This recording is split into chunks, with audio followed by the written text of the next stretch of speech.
আচ্ছা আমরা হচ্ছে আমাদের, হ্যাঁ ক্লাসটা হচ্ছে কেটে গিয়েছে মাঝখান থেকে। যাই হোক আমরা বলতেছি যে আয়তন বিশ্লেষণে কী কী ব্যবহৃত হয় এটা নিয়ে একটু কথাবার্তা আমরা বলতেছিলাম, ঠিক আছে? আয়তন বিশ্লেষণে, ওকে। আমরা আয়তন বিশ্লেষণে অনেক ধরনের পদার্থ ব্যবহার করতে পারি, অনেক ধরনের হচ্ছে যন্ত্রপাতি ব্যবহার করতে পারি। তার মধ্যে প্রথম যেই জিনিসটা নিয়ে আমরা কথা বলবো সেটা হচ্ছে মেজারিং সিলিন্ডার। এই জিনিসগুলো তোমরা একটু নোট করো, এগুলো তোমাদের খুবই কাজে দিবে আশা করি। দেখো প্রথম হচ্ছে মেজারিং সিলিন্ডার,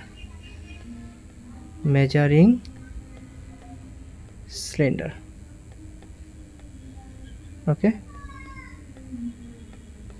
মেজারিং সিলিন্ডার, দেখো মেজারিং সিলিন্ডার হচ্ছে কি জানো তোমরা? এটা মেজারিং সিলিন্ডার হচ্ছে এক মুখ খোলা এক মুখ বন্ধ একটা কাচদ্বন্দ্ব, এক মুখ খোলা ও এক মুখ বন্ধ থাকবে এমন একটা কাচের দ্বন্দ্ব। যাই হোক, এখন এটা দিয়ে আমরা কি কাজ করি? আমাদের মেইন হচ্ছে এটার কাজটা কি, এটা একটু মনে রাখা। এটার কাজটা হচ্ছে তোমাদের, এটা দিয়ে কাজটা হচ্ছে গাঢ় অ্যাসিড, কি বলছি? গাঢ় অ্যাসিড, মনে রাখবা কি? গাঢ় অ্যাসিড ও পানি, গাঢ় অ্যাসিড ও পানি, ওকে। তাহলে কি বললাম? গাঢ় অ্যাসিড ও পানি পরিমাপ করা হয়, মনে রাখবা। গাঢ় অ্যাসিড ও পানি পরিমাপে এটা ব্যবহৃত হয় এবং এটা দিয়ে হচ্ছে সর্বনিম্ন, কি বলছি? এটা দিয়ে সর্বনিম্ন 1 ml পর্যন্ত মাপা যায়, ওকে। 1 ml পর্যন্ত কি করা যায়? মাপা যায়, ওকে। আচ্ছা, কি বলছি? যে আয়তন বিশ্লেষণে যে যন্ত্রপাতিগুলো ব্যবহৃত হয় তার মধ্যে একটা হচ্ছে মেজারিং সিলিন্ডার। এই মেজারিং সিলিন্ডারটা দিয়ে আমরা কি করতে পারি? একটা হচ্ছে মেজারিং সিলিন্ডার, এই মেজারিং সিলিন্ডারটা দিয়ে হচ্ছে আমরা তোমার গাঢ় অ্যাসিড এবং হচ্ছে পানি পরিমাপ করতে পারি। আমাদের মেইন যে জিনিসটা মনে রাখতে হবে সেটা হবে কি? গাঢ় অ্যাসিড এবং হচ্ছে কি পানি পরিমাপ করতে পারা। একটা গেল। নাম্বার 2 আমরা যে জায়গাটাতে চলে আসবো সেটা হচ্ছে তোমার কি? সর্বনিম্ন 1 ml পর্যন্ত মাপা যায়, ওকে। আচ্ছা, এরপরে তোমরা দেখবা যে আমাদের মেজারিং সিলিন্ডারগুলো এখন হচ্ছে মেজারিং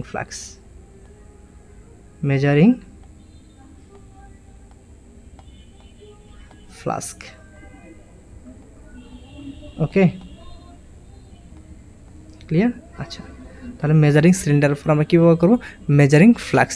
আচ্ছা, এখন একটু খেয়াল করো, এই মেজারিং ফ্লাক্সটা হচ্ছে সরু গলাযুক্ত একটা ফ্লাক্স, এটা আমরা মোটামুটি সবাই জানি। এখন এটা আমাদের অ্যাডমিশনের জন্য লাগবে না। বিষয়টা হচ্ছে এটা দিয়ে আমরা কী করতে পারি? এটা কাজটা লাগবে নির্দিষ্ট আয়তনে প্রমাণ দ্রবণ তৈরি করতে। কি বলছি ভাইয়াপুরা? ওইটা ছিল কি? ওইটা ছিল গাঢ় অ্যাসিড এবং পানি পরিমাপ করতে। আর হচ্ছে কি? নির্দিষ্ট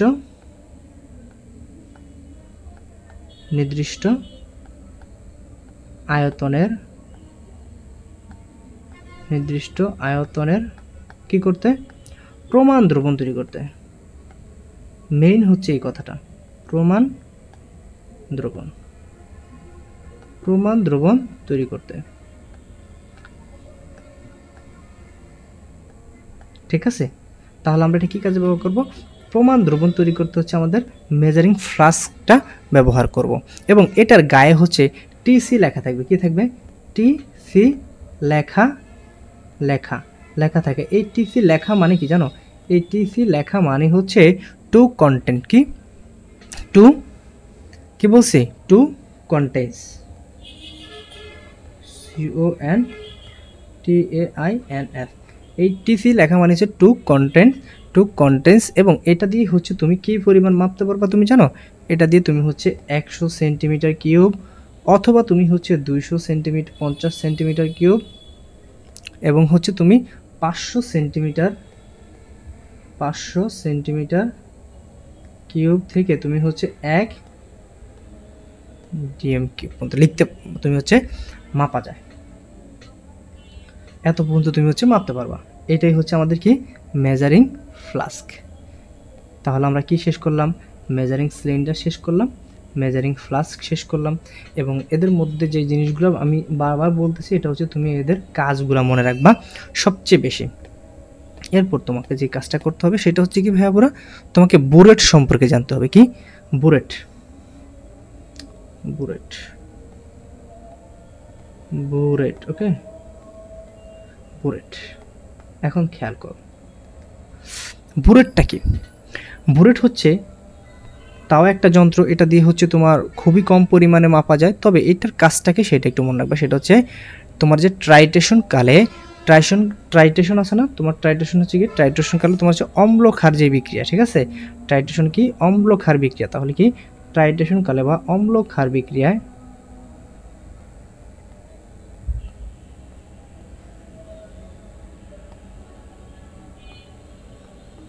ট্রাইটেশন কালে অম্ল ক্ষার বিক্রিয়া এটা কি করা হয়, অম্ল ক্ষার বিক্রিয়ায়, অম্ল ক্ষার বিক্রিয়ায়, অম্ল ক্ষার বিক্রিয়া কি করা হয়, অম্ল ক্ষারের বিক্রিয়া ঘটানো হয় এটাতে। ওকে, আচ্ছা এইটুকু গেল। এরপর তুমি এই জিনিসটা দিয়ে তুমি কতটুকু পর্যন্ত মাপতে পারবা, তুমি হচ্ছে 250 সেন্টিমিটার কিউব আয়তন পর্যন্ত মাপতে পারবা।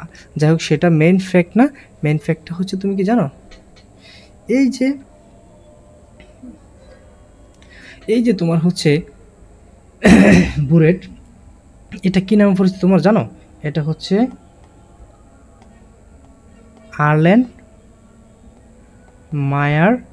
আর্লেন মায়ার ফ্লাস্ক। ওকে, আর্লেন মায়ার ফ্লাস্ক নামে এটা কি নামে পরিচিত। কি বলছি, আর্লেন মায়ার ফ্লাস্ক নামে এটা পরিচিত। এবং এটা দিয়ে তুমি হচ্ছে এটা সূক্ষ্মতম কতটুকু পর্যন্ত এটা দিয়ে সূক্ষ্মতম পরিমাপ করা যায়, 0.1 ml পর্যন্ত সূক্ষ্মতম পরিমাপ করা যায়। ওকে, সূক্ষ্মতম মাপ এটার। তাহলে এখন তোমাকে কি বলছি আমি, তোমরা হচ্ছে কি করবা, তোমরা হচ্ছে এই তিনটা জিনিস একটু মনে রাখো, ঠিক আছে। হ্যাঁ, এই তিনটা জিনিস একটু মনে রাখো। দেখো আয়তন বিশ্লেষণ আমাদের কী কী যন্ত্রপাতি ব্যবহৃত হয়, প্রথম হচ্ছে মেজারিং সিলিন্ডার। মেজারিং সিলিন্ডারটা হচ্ছে তোমার গাঢ় অ্যাসিড এবং হচ্ছে কি পানি পরিমাপ করতে ব্যবহৃত হয়। এটার কাজটা মনে রাখবে কি, গাঢ় অ্যাসিড এবং পানি পরিমাপ করতে ব্যবহৃত হয়। মেজারিং ফ্লাস্ক, দেখো মেজারিং ফ্লাস্কে আমরা কী করবো, নির্দিষ্ট আয়তনে প্রমাণ দ্রবণ তৈরি করতে ব্যবহৃত হবে, কি প্রমাণ দ্রবণ তৈরি করতে ব্যবহৃত হয়। এইটুকু মনে রাখবা সবচেয়ে বেশি ইম্পর্টেন্স দিয়ে। এরপরে তোমার যে জায়গাটা তুমি মনে রাখতে পারো সেটা হচ্ছে কি, আচ্ছা এরপর তুমি বুরেট থেকে যে জায়গাটা মনে রাখবা সেটা হচ্ছে বুরেট। দেখো বুরেট হচ্ছে ট্রাইটেশন কালে অম্ল ক্ষার বিক্রিয়ায় হচ্ছে এটার ভিতরে ঘটানো হয়, কি ট্রাইটেশন কালে যে অম্ল ক্ষার আছে সে অম্ল ক্ষারের বিক্রিয়াটা এটার উপরে ঘটানো হয়। এবং এটা হচ্ছে আর্লেন মায়ার ফ্লাস্ক নামে পরিচিত। এটার সূক্ষ্মতম কতটুকু পর্যন্ত পরিমাপ করা যায়, 0.1 ml পর্যন্ত এটা দিয়ে সূক্ষ্মতম এটার পরিমাপ করা যায়। এখন দেখো পড়াটা কত সুন্দর ইজি হয়ে যাবে। দেখো আসো 18 নম্বর বলছে যে 0.1 মোলার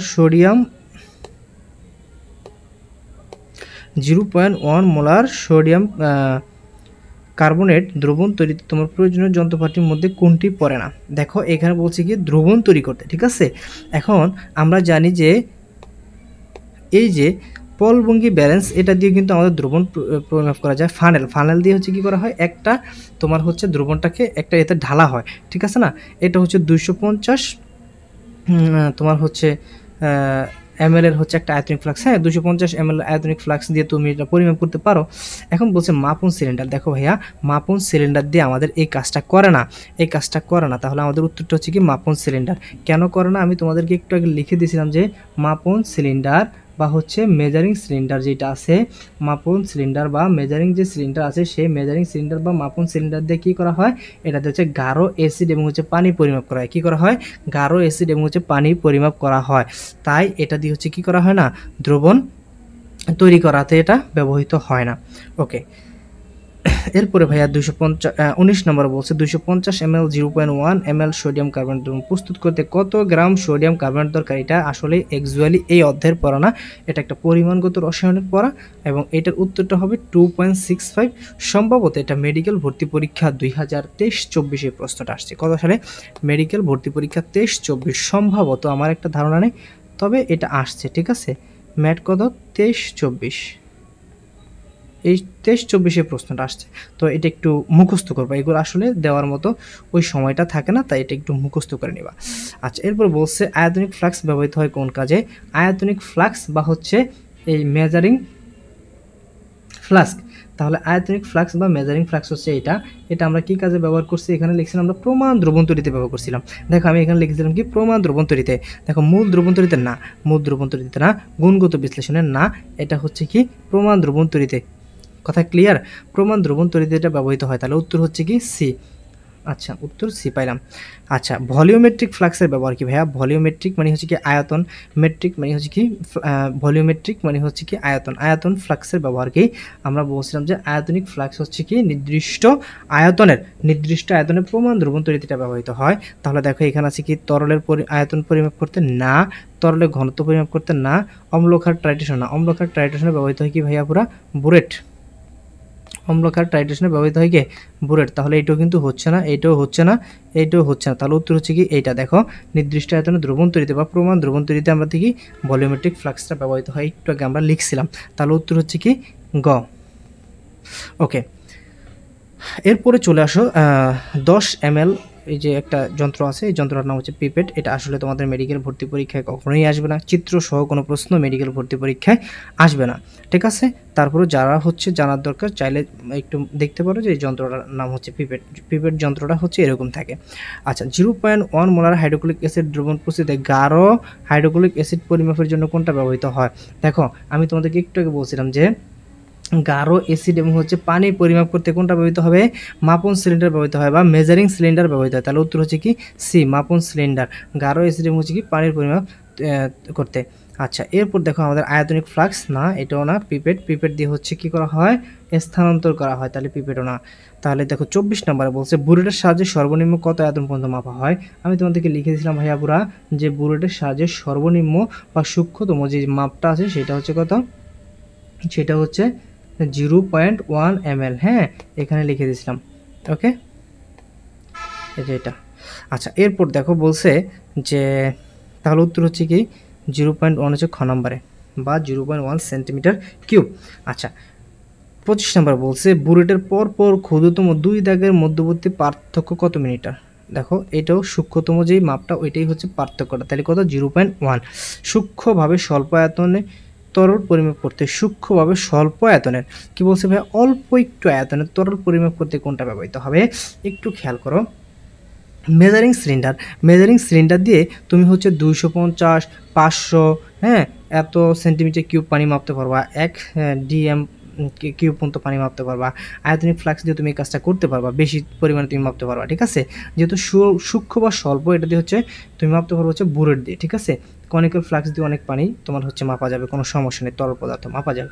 বুলেট দিয়ে কিন্তু বেশি মাপা যায় না, সর্বোচ্চ 250 সেন্টিমিটার কিউব প্রভাবলি, ঠিক আছে? 250 সেন্টিমিটার। আচ্ছা, এরপর দেখো 27 নম্বরে বলছে কি কোনটি দ্রবণ স্থানান্তরের জন্য অপরিহার্য? তোমাদেরকে বলছিলাম ভাই যে পিপেট হচ্ছে কি করে জানে? পিপেট হচ্ছে দ্রবণ হচ্ছে এক পাত্র থেকে অন্য পাত্রতে স্থানান্তর করে দেয়, তাহলে উত্তর হচ্ছে কি এটা। আচ্ছা, এরপর দেখো 28 নম্বরে বলছে 10.5 ml পটাশিয়াম পারম্যাঙ্গানেট দ্রবণ তৈরিতে সঠিকভাবে মেপে নিতে কি করতে? সঠিকভাবে মেপে নিতে কোনটির ব্যবহার সর্বোত্তম? দেখো আমাদের হচ্ছে আয়তনিক ফ্লাক্সটি হচ্ছে বেশি পরিমাণ হচ্ছে, আয়তনিক ফ্লাক্সে হচ্ছে বিক্রিয়া ঘটানো হয়, এটা একটা বড় পাত্র। কনিক্যাল ফ্লাক্সেও বিক্রিয়া ঘটানো হয়, এটা একটা বড় পাত্র। পিপেট দিয়ে হচ্ছে স্থানান্তর করা হয়, তাই এটাও হবে না। কিন্তু বুলেট দিয়ে হচ্ছে কি করা হয়? অল্প পরিমাণ মাপা যায়, তোমার হচ্ছে এটা অল্প পরিমাণ, যেহেতু 10.5 ml, তাই এটাই হচ্ছে ব্যবহৃত হবে। 29 নম্বর বলছে ট্রাইটেশন কালে, ট্রাইটেশন বলতে কি ভাইয়া বলছিলাম যে ট্রাইটেশন কালে, হ্যাঁ, ট্রাইটেশন কালে বা যে অম্ল ক্ষারের বিক্রিয়া ঘটানো হয় তখন কি ব্যবহৃত হয়? তখন হচ্ছে বুলেট ব্যবহৃত হয়। তাহলে বলছে ট্রাইটেশন কালে তরলের আয়তন পরিমাপ করতে কোনটি ব্যবহৃত হয়? পিপেট ও কনিক্যাল ফ্লাক্স না, পিপেট দিয়ে হচ্ছে স্থানান্তর করা হয়, কনিক্যাল ফ্লাক্স হচ্ছে বিক্রিয়া ঘটানো হয়। বুলেট এবং মেজারিং ফ্লাক্স হচ্ছে নির্দিষ্ট প্রমাণ দ্রবণ তৈরি করতে হচ্ছে আমাদের মেজারিং ফ্লাক্স ব্যবহৃত হয়। আর বুলেট দিয়ে কিন্তু আমাদের হচ্ছে ইয়েটা করা হয়, হ্যাঁ, বুলেট আছে কিন্তু সাথে হচ্ছে কি মেজারিং ফ্লাক্স আছে, যেহেতু মেজারিং ফ্লাক্স আছে তাই হবে না। দেখো মেজারিং সিলিন্ডার এবং মেজারিং ফ্লাক্স এটা তো কোনো মতেই হবে না, কারণ এই দুইটাতেই হচ্ছে বিক্রিয়া ঘটানো হয়। আচ্ছা, বুলেট এবং পিপেট দিয়ে কি করব? আমরা হচ্ছে স্থানান্তর করব কিসের ভিতরে? বুলেটের ভিতরে। আর বুলেট দিয়ে আমরা কি করব? সেটা পরিমাপ করব, সূক্ষ্ম আয়তন হচ্ছে কি আমরা পরিমাপ করব। তাহলে আমাদের উত্তরটা হচ্ছে কি খ। 30 নম্বর বলছে বুলেট এবং পিপেট তৈরিতে কোন কাজ ব্যবহৃত হয়? খুবই সুন্দর একটা প্রশ্ন, ঠিক আছে। বুলেট এবং হচ্ছে পিপেট তৈরিতে আমরা কোন কাজ ব্যবহার করব? আচ্ছা দেখো, বুলেট এবং হচ্ছে কি বলা হয় এটাকে, কি, পিপেট। হ্যাঁ, বুলেট এবং পিপেট তৈরিতে হচ্ছে আমরা সাধারণত যে কাজটা ব্যবহার করব সেই কাজটা সম্পর্কে যদি একটু কথা বলি, দেখো সেটা হচ্ছে আমাদের একটা শক্ত কাজ ব্যবহার করব, যেটাকে আমরা বলবো যে পাইরোডিক্স কাজ, মানে হচ্ছে কি খ। এখন এই কাজ নিয়ে যদি আমি একটু কথাবার্তা বলি, কি বলছি, কাজ নিয়ে যদি আমি একটু কথাবার্তা, আচ্ছা কাজ নিয়ে যদি একটু কথাবার্তা আমি বলি, গ্লাস বা কাচ, সরি, ওকে কাজ। দেখো আমাদের হচ্ছে দুই ধরনের কাজ থাকবে। কত ধরনের কাজ থাকবে? দুই ধরনের কাজ থাকবে। একটা হচ্ছে তোমার সফট গ্লাস বা নরম কাজ, নরম কাজ, আরেকটা হচ্ছে তোমার শক্ত কাজ। এই শক্ত কাচের অপর নামটা হচ্ছে পাইরোডেক্স কাজ। কি? পাইরোডেক্স।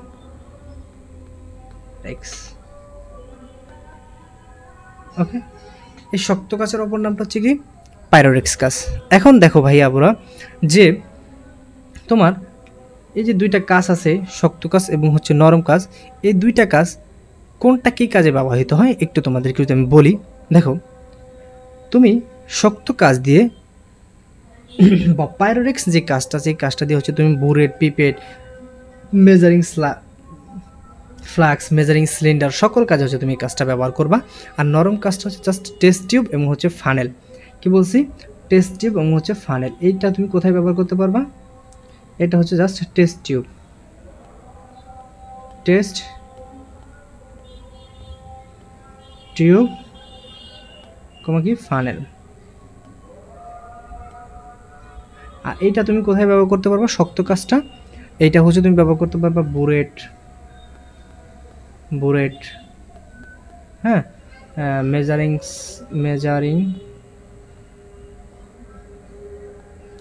সিলিন্ডার,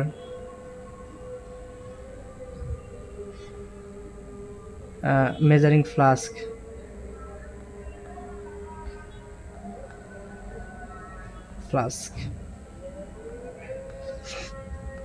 এই সকল জায়গায় হচ্ছে তুমি এই কাজটা ব্যবহার করতে পারবা, ঠিক আছে না?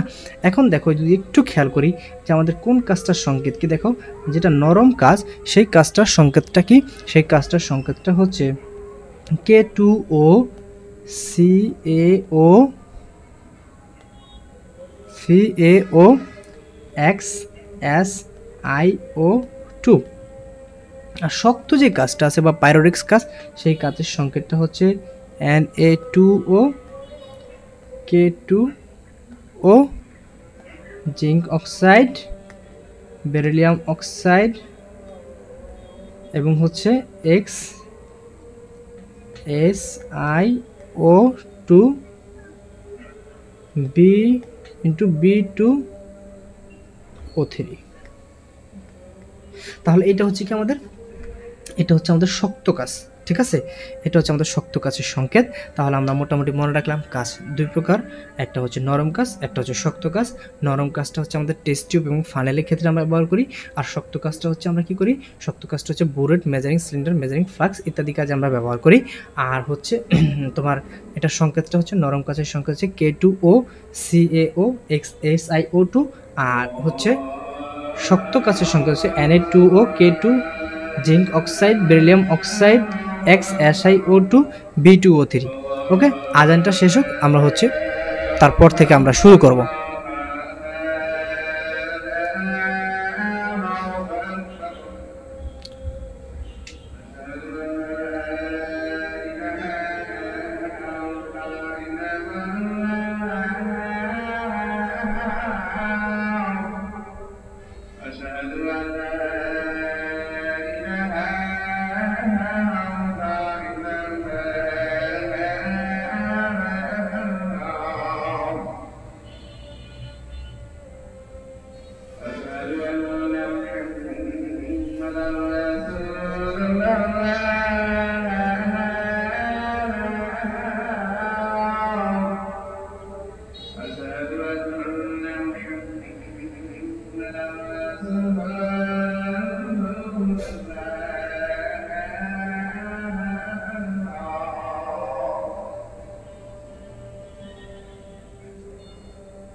আচ্ছা যাই হোক দেখো, বুলেট এবং পিপেট আমরা বলছিলাম যে বুলেট এবং পিপেট তৈরিতে কোন কাজ ব্যবহৃত হবে, পাইরোরেক্স কাজ বা শক্ত কাজটা ব্যবহৃত হবে। ওকে, সিলিকা কাজ কিন্তু ভাইয়া আমাদের বুলেট এবং পিপেট তৈরিতে ব্যবহৃত হবে না। সিলিকা কাজটা হচ্ছে আমাদের নরম ইয়া তৈরিতে ব্যবহৃত হয়। দেখছো আমরা যেটা বলছিলাম যে XSiO2 এটা হচ্ছে সিলিকা কাজ, এটা হচ্ছে আমাদের নরম কাজ। এটা কোথায় ব্যবহৃত হবে, এটা হচ্ছে আমাদের টেস্ট টিউব এবং হচ্ছে বিকার ফানেল এগুলো তৈরিতে ব্যবহৃত হবে। ওকে আচ্ছা, এরপর দেখো ভাই বোরোসিলিকেট, তোমার হচ্ছে বোরোসিলিকেট না, বোরোসিলিকেট না, যেহেতু সিলিকা কাজ তাই এটাও হবে না, এটা যেহেতু নরম কাজ। ঠিক আছে, আচ্ছা এর হচ্ছে কি ফ্লিন্ট কাজ না, ফ্লিন্ট কাজও না। যাই হোক, এরপর আমরা চলে যাবো হচ্ছে 31 নম্বর প্রশ্ন। দেখো ভাই আপনারা 31 নম্বরে বলছে যে বুলেট রিন্স করতে ক্রোমিক অ্যাসিড ব্যবহার করা হয় কেন, ক্রোমিক অ্যাসিড। আচ্ছা আরেকটা টপিক চলে আসো, তোমরা এই জিনিসগুলো একটু মনে রাখবা। ঠিক আছে, এগুলো কিন্তু তোমাদের পরে লাগবে, এগুলো তোমাদের পরে লাগবে। আচ্ছা দেখো কি বলছি, বুলেট রিন্স করতে তোমাদের হচ্ছে কি ক্রোমিক অ্যাসিড কেন ব্যবহার করা হয়, এই জিনিসটা হচ্ছে তোমাদের কাছে চাওয়া হয়েছে, একটু খেয়াল করো। তোমরা যদি একটু ক্রোমিক অ্যাসিড সম্পর্কে যদি একটু ট্রাই করো, ক্রোমিক অ্যাসিড সম্পর্কে একটু যদি জানার ট্রাই করো, বা ক্রোমিক অ্যাসিডটা কি আমি তোমাদেরকে যদি একটু বলি যে ক্রোমিক অ্যাসিড, ঠিক আছে, ক্রোমিক অ্যাসিড ক্লিয়ার। দেখো ক্রোমিক অ্যাসিড হচ্ছে তোমার হচ্ছে এক ধরনের ল্যাবে যন্ত্রপাতি পরিষ্কার করার একটা পরিষ্কারক। ঠিক আছে, কি এটা একটা পরিষ্কারক, তাই এটাকে বলা হয় সর্বোত্তম পরিষ্কারক।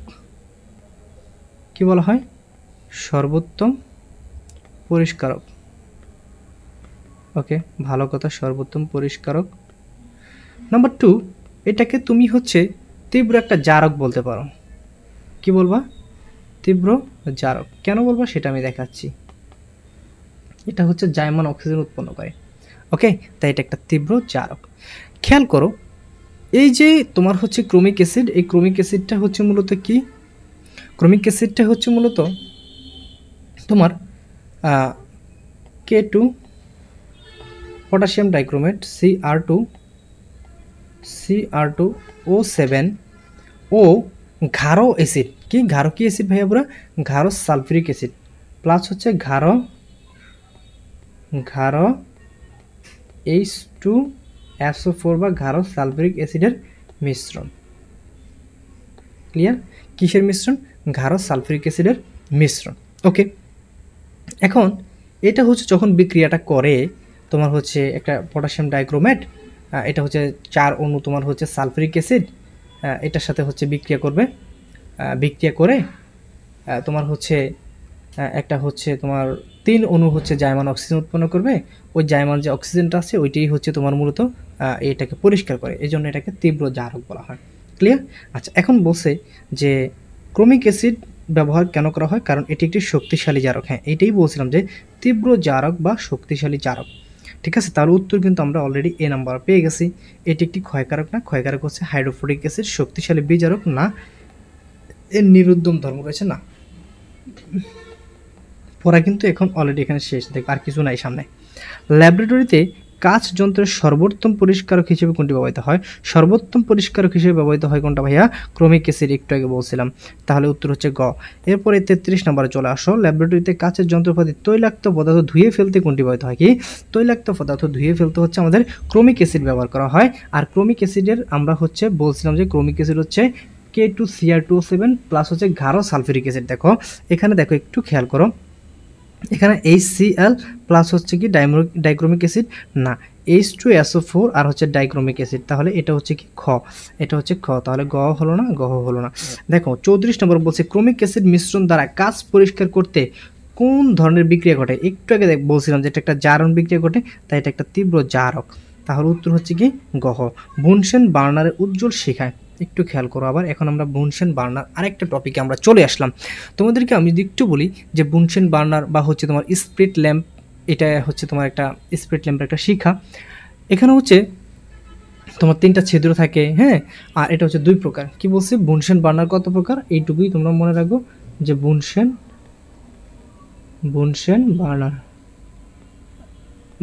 বার্নার কত প্রকার, 2 প্রকার। ক্লিয়ার? এখন দেখো বুনসেন বার্নার 2 প্রকার কি কি? বুনসেন বার্নার 2 প্রকার, একটা হচ্ছে উজ্জ্বল শিখা, কি বলছে, একটা হচ্ছে উজ্জ্বল শিখা দেয়, উজ্জ্বল শিখা, আরেকটা হচ্ছে কি অনুজ্জ্বল শিখা। ওকে, ভালো। তাহলে কি বুনসেন বার্নার একটা হচ্ছে উজ্জ্বল শিখা, আরেকটা হচ্ছে অনুজ্জ্বল শিখা, ঠিক আছে। আমরা মূলত হচ্ছে অনুজ্জ্বল শিখাটা আছে না, সেই অনুজ্জ্বল শিখা নিয়ে একটু কথা বলবো, ঠিক আছে। অনুজ্জ্বল শিখার যে জিনিসটা আছে, এটাতে হচ্ছে তোমার 2টা মণ্ডল থাকে। কয়টা মণ্ডল? 2টা মণ্ডল, একটা হচ্ছে জারণ মণ্ডল, আরেকটা হচ্ছে কি বিজারণ মণ্ডল। তাহলে কি বিজারণ, আরেকটা হচ্ছে কি জারণ। ওকে, এই জারণ মণ্ডলে তোমার হচ্ছে 2টা স্তর থাকে, 2টা স্তর না, অনেকগুলো স্তর থাকে। তবে এটা সর্বনিম্ন যে তাপ, এই সর্বনিম্ন যে তাপটা, এটার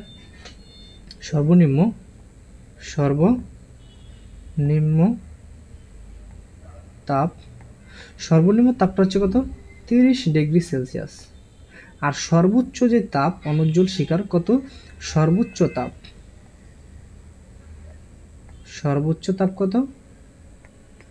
সর্বোচ্চ তাপটা হচ্ছে 1500, সর্বোচ্চ তাপটা হচ্ছে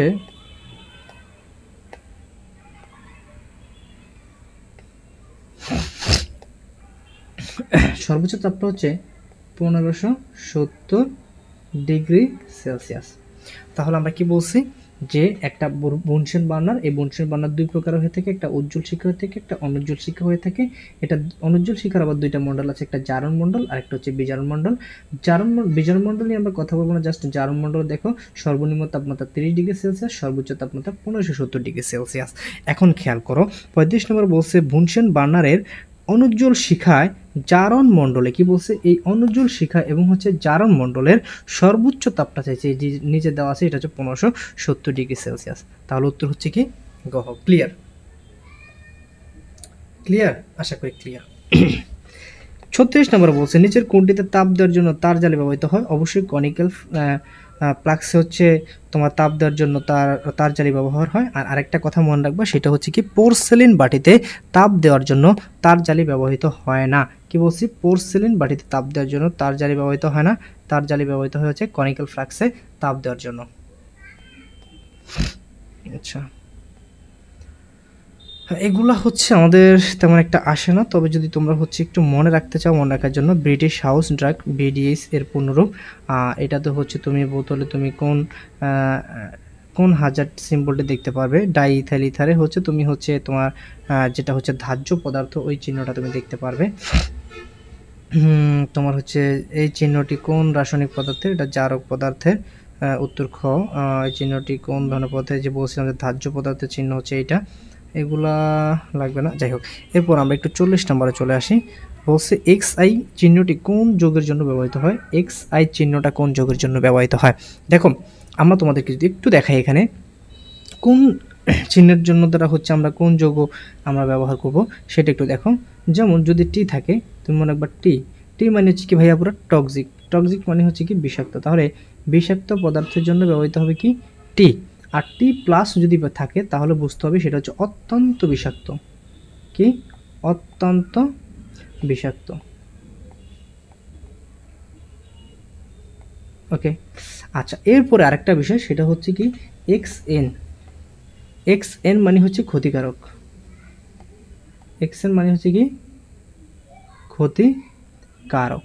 এখন দেখো এক্স আই মানে হচ্ছে উত্তেজক, এক্স আই যদি থাকে সেটা বুঝতে হবে কি উত্তেজক। আচ্ছা, এরপর যদি হচ্ছে তোমার থাকে এফ মানে হচ্ছে কি ফায়ার, তাহলে এটা হবে কি ধার্য পদার্থ। আর যদি এফ প্লাস থাকে, এফ প্লাস মানে হচ্ছে অত্যন্ত ধার্য, অত্যন্ত ধার্য। ওকে। আর যদি হচ্ছে তোমার ই থাকে বা হচ্ছে এক্সপ্লোসিভ, ই বা এক্সপ্লোসিভ, তাহলে সেটা হচ্ছে কি একটা এক্সপ্লোসিভ বা তোমার ইয়ে পদার্থ। আর যদি হচ্ছে ও থাকে, ইয়ে মানে কি এক্সপ্লোসিভ। ওকে। আর ও থাকলে সেটা হচ্ছে জারক। আশা করি ক্লিয়ার। এবং যদি সি থাকে তাহলে হচ্ছে ক্ষয়কারী, নট ক্ষতিকারক, কি ক্ষয়কারী। তাহলে সি থাকলে সেটা কি হবে, সি থাকলে সেটা হবে হচ্ছে ক্ষয়কারী। আচ্ছা, একটু খেয়াল করো, এখন আমাদের বলছে এক্স আই চিহ্নটা কোন ধরনের পদার্থ। এক্স এ হচ্ছে একটা উত্তেজক, এই যে এখানে দিয়েছিলাম আমরা, এক্স এ মানে কি উত্তেজক।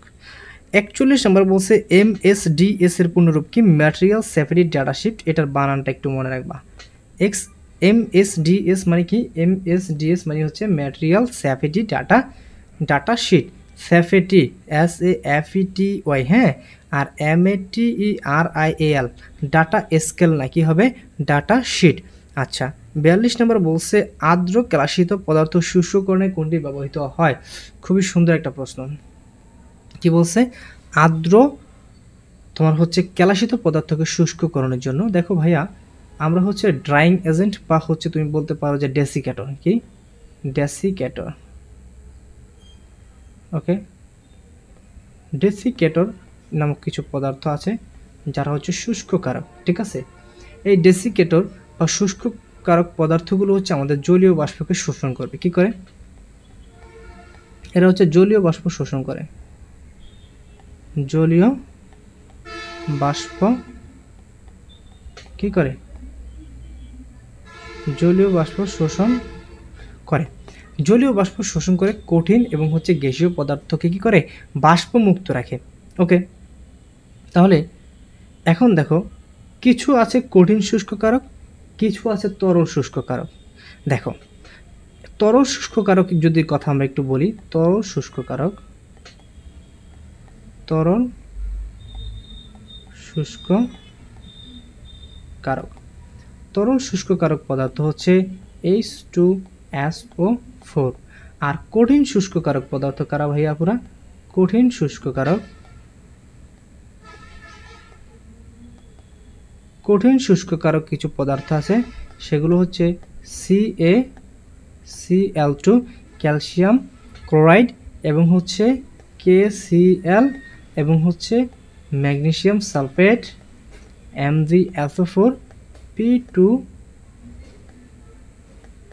P2O5, SiO2। এরা হচ্ছে কঠিন শুষ্ককারক। আর তরল শুষ্ককারক হচ্ছে কি, তরল শুষ্ককারক হচ্ছে H2SO4। এখন বলছে আর্দ্র ক্লাসিত পদার্থকে শুষ্ককরণের জন্য, আর্দ্র ক্লাসিত পদার্থকে শুষ্ককরণের জন্য কোন যন্ত্রটি ব্যবহৃত হবে, ডেসিকেটর যন্ত্রটি ব্যবহৃত হবে। ওকে, কোনটি শুষ্ককারক রূপে কাজ করে, একটু আগে দেখাইছিলাম যে তোমার এই যে P2O5 এটা হচ্ছে একটা কঠিন শুষ্ককারক। তাহলে উত্তর হচ্ছে কি খ, N2O5 না, ClO5 না, এগুলো হচ্ছে শুষ্ককারক হিসেবে ব্যবহৃত হবে না। তাহলে আমাদের শুষ্ককারক হিসেবে ব্যবহৃত হবে কে, P2O5। আচ্ছা, সেমি মাইক্রো বিশ্লেষণ পদ্ধতিতে ব্যবহৃত নমুনার ক্ষেত্রে গ্রহণযোগ্য নমুনার ভর কত। মনে রাখবা, সেমি মাইক্রো বিশ্লেষণ পদ্ধতিতে 50 থেকে 200 মিলিগ্রাম পর্যন্ত ব্যবহার করা যাবে। আর এটা হচ্ছে তোমার পরিবেশকে তোমার কি করবে ভাইয়া, কখনোই দূষণ করবে না। তাহলে কি বলছিলাম, সেমি মাইক্রো বিশ্লেষণ যে পদ্ধতি আছে, এই সেমি মাইক্রো বিশ্লেষণ পদ্ধতিতে ব্যবহৃত নমুনার ভর হচ্ছে কত, 50 থেকে কত, নমুনার ভর হচ্ছে 50 থেকে কত হবে, 50 থেকে 200 মিলিগ্রাম। কত, সেমি মাইক্রো বিশ্লেষণ পদ্ধতিতে ব্যবহৃত নমুনার ভর কত, 50 থেকে 200 মিলিগ্রাম। কত, 50 থেকে 200, 50 থেকে 200 মিলিগ্রাম হচ্ছে কি সেমি মাইক্রো বিশ্লেষণ পদ্ধতিতে ব্যবহৃত তোমার হচ্ছে পদার্থের ভর, আর মাইক্রো বিশ্লেষণ পদ্ধতি ব্যবহৃত পদার্থের ভর হচ্ছে 5 থেকে 20 মিলিগ্রাম। ঠিক আছে। আচ্ছা, এখন সেই মাইক্রো বিশ্লেষণ পদ্ধতি হচ্ছে দূষণ ঘটে না, আর মাইক্রো বিশ্লেষণ পদ্ধতি যেটা সেটা হচ্ছে দূষণ ঘটবে। তাহলে এখন দেখো বলছে 45 নম্বরে সেই মাইক্রো বিশ্লেষণ পদ্ধতিতে ব্যবহৃত নমুনার গ্রহণযোগ্য ভর কোনটা। দেখো আমরা বলছিলাম কত 50 থেকে 200, তাহলে এখানে আছে 60, এটা 50 থেকে 200-র ভিতরে, আর এখানে আছে 250 যেটা 200-র বাইরে, 260 এটাও 200-র বাইরে, 40 যেটা হচ্ছে কি আমাদের 50-এর নিচে, তাহলে এটাও হবে না। এরপরে দেখো সেই মাইক্রো বিশ্লেষণ পদ্ধতিতে ব্যবহৃত নমুনার স্যাম্পলের ইয়েটা কত, এটা হচ্ছে 5 থেকে 20 মিলিগ্রাম। এখানে দিচ্ছে 0.5 কেজি, মানে 500 মিলিগ্রাম, না হবে না, 1 গ্রাম কখনোই না। আচ্ছা, এরপর হচ্ছে কত তোমার 50 মিলিগ্রাম, হ্যাঁ এটা সঠিক, সরি 5 মিলিগ্রাম। ওকে, আচ্ছা এরপরে তোমার একটু খেয়াল করতে হবে যে সেমি মাইক্রো বিশ্লেষণ পদ্ধতিতে H2S সরাসরি ব্যবহৃত না হয়ে কোনটি ব্যবহৃত হয়। সেমি মাইক্রো বিশ্লেষণ পদ্ধতিতে H2S ব্যবহৃত হয়ে না হয়ে এখানে হচ্ছে থায়োসালফাইড ব্যবহৃত হয়, CH3CSNH2 এটা ব্যবহৃত হয়, একটু মুখস্থ করে নিবা। ব্যবহারিক ক্ষেত্রে বিষাক্ত বেনজিনের বিকল্প রূপে কোনটা ব্যবহৃত হয়। কিছু কিছু পদার্থ আছে যে পদার্থগুলোর বিকল্প হিসেবে অন্য পদার্থ কিন্তু ভাইয়া পুরা ব্যবহৃত হয়। তোমাকে যদি আমি একটু দেখাই, আমি এখানে লিখে রাখছি যে কিসের বিকল্প কি।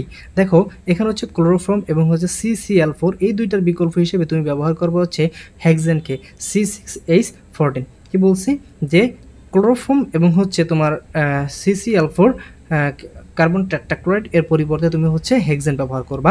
এরপরে তুমি খেয়াল করবা বেনজিন অথবা জাইলিন এর পরিবর্তে ব্যবহার করবা টলুইন, এরপর হচ্ছে আমাদের বিউটানল 2 এর পরিবর্তে বিউটানল 1, এরপর যে P2Cr2O7 এর পরিবর্তে K2CO3 এবং পটাশিয়ামের পরিবর্তে তুমি ক্যালসিয়ামকে ব্যবহার করবা।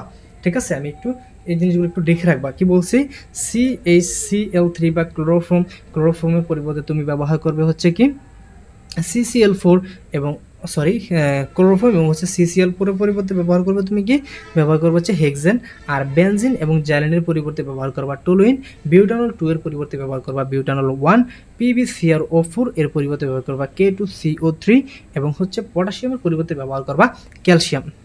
এই জিনিসগুলো হচ্ছে বিকল্প হিসেবে ব্যবহার করা হয়। এখন বলছে ব্যবহারিক ক্ষেত্রে বিষাক্ত বেনজিনের পরিবর্তে কি ব্যবহৃত হবে। বেনজিনের পরিবর্তে ব্যবহৃত হবে অবশ্যই টলুইন, একটু আগে আমি তোমাদেরকে দেখিয়ে দিলাম। আর হেক্সেন কিসের পরিবর্তে ব্যবহৃত হবে, হেক্সেন বলছিলাম হচ্ছে ব্যবহৃত হবে ক্লোরোফর্ম এবং হচ্ছে কি CCl পরিবর্তে, জাইলিন এবং হচ্ছে কি তোমার টলুইনের পরিবর্তে, জাইলিনের পরিবর্তে ব্যবহৃত হয় টলুইন, তাহলে বেনজিনের পরিবর্তে কিন্তু জাইলিন ব্যবহৃত হয় না। ক্লোরোফর্মের পরিবর্তে ব্যবহৃত কি ভাই আপনার হেক্সেন। ঠিক আছে, তাহলে আমাদের এখানে উত্তরটা আমরা কি পেলাম, উত্তরটা পেলাম হচ্ছে টলুইন। ক্লিয়ার। আচ্ছা, এরপর তোমরা 49 নম্বরে চলে আসো একটু। শরীরের কোন স্থানে অ্যাসিড পড়লে কোন দ্রবণটি ব্যবহার করবে। খুবই সুন্দর একটা প্রশ্ন। যদি অ্যাসিড পরে কি ব্যবহার করব, আর যদি হচ্ছে ক্ষার পরে তাহলে হচ্ছে আমরা কি ব্যবহার করব, তাই না। এখন দেখো যদি অ্যাসিড পরে তোমরা হচ্ছে অবশ্যই ক্ষার ব্যবহার করবে। কি বলছি, অ্যাসিড যদি পরে তাহলে আমরা ব্যবহার করব কি ক্ষার। এখন আমরা কোন ক্ষারটা ব্যবহার করব, অ্যাসিড পড়লে আমরা ব্যবহার করবো হচ্ছে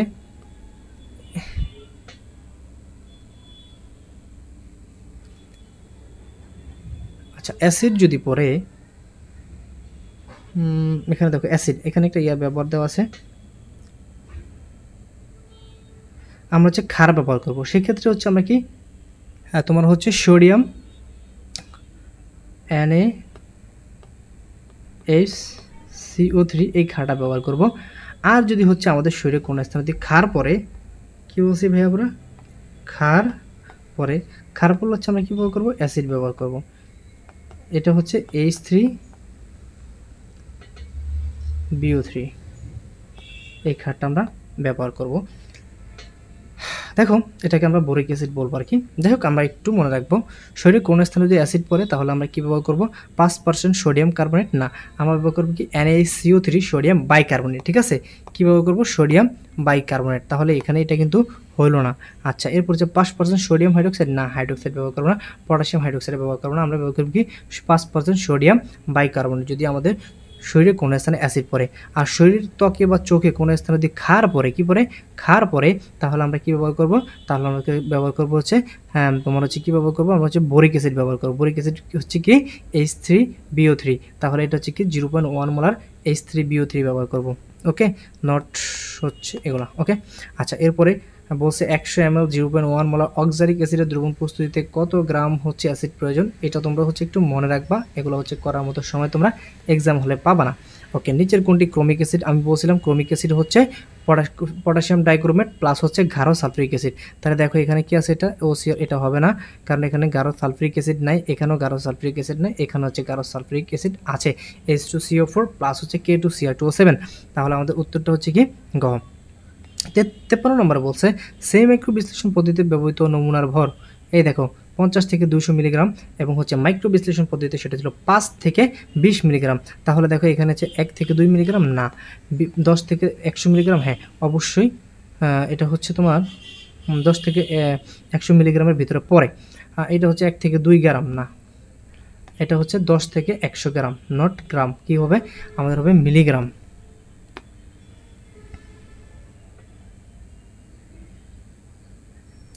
ওকে, আমরা হচ্ছে 55 নম্বর দেখো, সরি 53 নম্বর বলছে নিচের কোনটি আয়তনিক বিশ্লেষণে ব্যবহৃত হয়? আয়তনিক বিশ্লেষণে ব্যবহৃত হয় বিকার না, টেস্ট টিউব ব্যবহৃত হবে না, পিপেট ব্যবহার করা হবে। পিপেট দিয়ে হচ্ছে কি করা হয়, একটা পদার্থ, একটা আমাদের হচ্ছে যন্ত্র থেকে আরেকটা যন্ত্রতে কি করা হয়, দ্রবণ হচ্ছে স্থানান্তর করা হয়। ওকে, আচ্ছা এরপর দেখো সেই মাইক্রো বিশ্লেষণ পদ্ধতিতে H2 গ্যাসের উৎস কোনটা? একটু আগে বলছিলাম যে থায়োসায়ানাইড CH3CSNH2 প্লাস হচ্ছে পানি। ওকে, এরপর বলছো 4 ডিজিট ব্যালেন্সের সূক্ষ্মতা কত? যেটা বলছিলাম যে দশমিকের পর 4 ঘর পর্যন্ত ব্যবহার করা যাবে। তাহলে এখানে দেখো 2 ঘর ব্যবহার করছে, এখানে 3 ঘর ব্যবহার করছে, এখানে কিন্তু 4 ঘর ব্যবহার করছে, তাই উত্তর হচ্ছে গ। এটাতে আবার 5 ঘর ব্যবহার করছে, তাই না? আচ্ছা, এরপর তোমরা 61 নম্বরে চলে আসো।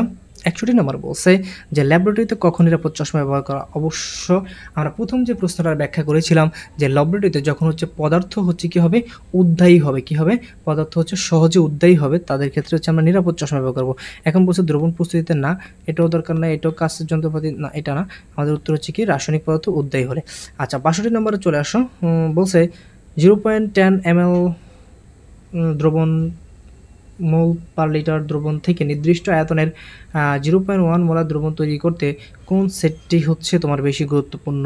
একটু খেয়াল করো, এখানে বলছে দ্রবণ প্রস্তুত, একটা কথা মনে রাখবা, কি বলছি, দ্রবণ তৈরিতে আমরা বলছিলাম যে দ্রবণ তৈরিতে ব্যবহৃত হয় কে, মেজারিং ফ্লাক্স, এটা একটা কথা। তাহলে আমরা অলরেডি আমাদের আয়তনিক ফ্লাক্সটা লাগবে, এটা আমরা পাইছি। এরপরে দেখো ভাইয়া, এখন কথা হচ্ছে পিপেট দিয়ে আমাদের কোনো কাজ আসবে না, পিপেট দিয়ে হচ্ছে জাস্ট আমরা স্থানান্তর করবো। বুরেট ও বিকার, বুরেট হচ্ছে ছোট জিনিসের জন্য আমরা ব্যবহার করবো, তাই এটাও হচ্ছে না। পিপেট ও বিকার দিয়ে কিন্তু কখনোই দ্রবণ তৈরি করা যায় না, দ্রবণ হচ্ছে এটা ঢালা যায় বিকার দিয়ে। এখন থেকে মেজারিং সিলিন্ডার এবং হচ্ছে মেজারিং ফ্লাস্ক, দুইটা দিয়ে হচ্ছে কী করা হয়, আমাদের দ্রবণ তৈরি করা হয়। সেক্ষেত্রে আমাদের কি করা হবে, মেজারিং সিলিন্ডার দিয়ে হচ্ছে এটাকে মাপা হবে। ওকে, আচ্ছা এরপরে তুমি একটু খেয়াল করো 63 নম্বরে নিচের কোন সেটটি তরল পদার্থের সঠিক আয়তন মাপার জন্য উপযুক্ত? কোন সেটটি তরল পদার্থের সঠিক আয়তন মাপার জন্য, সঠিক আয়তন বলছে সঠিক বা সূক্ষ্ম বা ছোট আয়তন মাপার জন্য আমরা পিপেট ব্যবহার করব। সেক্ষেত্রে দেখো পিপেট এবং বুলেট হচ্ছে সঠিক আনসার, পিপেট ও বিকার না, এগুলো হবে না, তাহলে উত্তর হচ্ছে কি আমাদের গ। 64 নম্বরে বলছে নিচের অক্সাইডগুলোর মধ্যে কোনটি পাইরোক্স গ্লাস তৈরিতে ব্যবহৃত হয়? আমি তোমাদেরকে অনেকগুলো গ্লাসের সংকেত হচ্ছে, দুইটা সংকেত লিখে দেখাইছিলাম, ঠিক আছে। পাইরোক্স গ্লাস মানে হচ্ছে শক্ত গ্লাস, যেটা সেটা হচ্ছে B2O3 বা বোরিক অক্সাইড, ঠিক আছে। কিন্তু দেখো ভাইয়া সিলিকন ডাইঅক্সাইড হচ্ছে নরম কাচের জন্য, ঠিক আছে, Al2 এগুলো কিন্তু না। এরপর তোমরা চলে আসো 65 নম্বরে, নিচের কোন পদার্থে কাচের পাত্রকে ক্ষয় করে? হাইড্রোফ্লোরিক অ্যাসিড কাচের পাত্রকে ক্ষয় করে। সার্বজনীনের জন্য সত্য মুখস্থ করে নাও।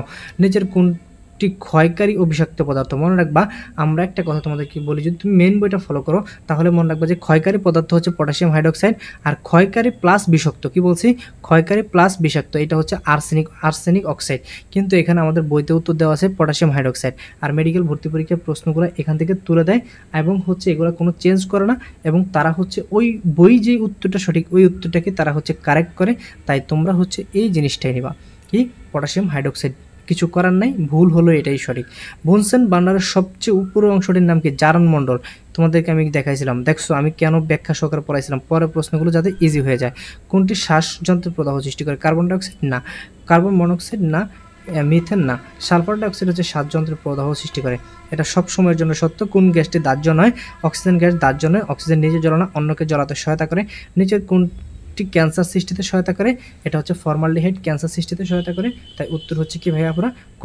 দেখো আমাদের প্রথম প্রশ্নগুলো সলভ করতে একটু সময় লেগেছিল, তবে পরের প্রশ্নগুলো সলভ করতে আমাদের তেমন কোনো সময় লাগেনি, কারণ হচ্ছে আমরা প্রথমে বেসিকটা হচ্ছে একটু কী করেছিলাম, ডেভেলপ করেছিলাম।